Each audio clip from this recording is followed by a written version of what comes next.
Yeah, I get asked about CMP's corridor proposal quite a lot. It is a hot topic. I'm not a big fan of the corridor. I'm unimpressed with Central Maine Power.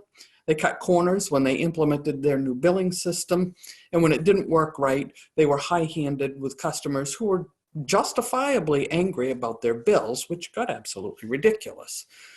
They have a pretty comfortable setup here, and they should definitely not be acting like that. But when they were called on it, they doubled down on it until finally they got the message that the pressure wasn't going to go away. I'm not happy that the corridor involves buying electricity from a foreign country, whether it goes to Massachusetts or Maine. It doesn't increase our energy independence, which should be one of the big advantages that we get from transitioning to renewable energy. Energy independence means using our own American and preferably Maine-based natural resources and labor to fulfill our energy needs. That bolsters our economy and our national security. The corridor's impact to the environment is a problem, though regulators are apparently satisfied that it meets the established requirements. I was glad to see some of the changes that opponents forced, such as rerouting and going underground to avoid sensitive areas. I'm particularly irked by the public lands issue. The legislature is supposed to approve a change of use for public lands, and two different governors have now renegotiated that lease to allow CMP to move forward without the constitutionally mandated legislative oversight.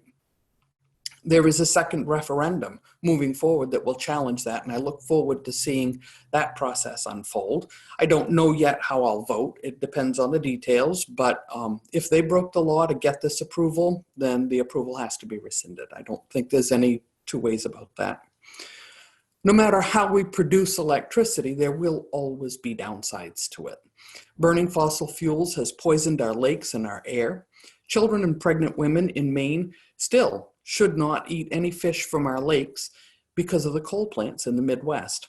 Even worse, burning coal and oil is a chief cause of global warming, and we are running out of time to act on that. As much as I dislike CMP's behavior and the impact of the corridor, there are considerations that need to be answered. If we don't want 1,200 megawatts of hydropower, what source are we going to turn to? Solar is booming, but it's intermittent power, meaning that we can't just push a button and start it up. Without storage, solar cannot provide baseload power, and storage is still relatively expensive.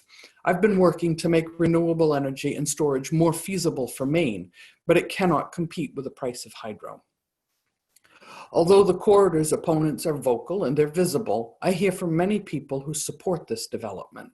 Advocates for low-income people, town officials, and others who see it as a way to bring revenue to the area. They believe that the corridor will put downward pressure on electricity prices, and that's almost certainly true. What it comes down to for me is that this is one possible solution to a pressing problem, though it's far from ideal.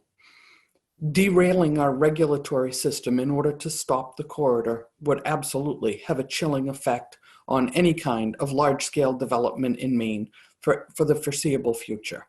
And the downside of that would far outweigh anything else that we're talking about. I've acted to increase the people's voice in this process, to hold CMP accountable for their misdeeds, and to make sure that we're moving quickly to transition to other kinds of clean energy.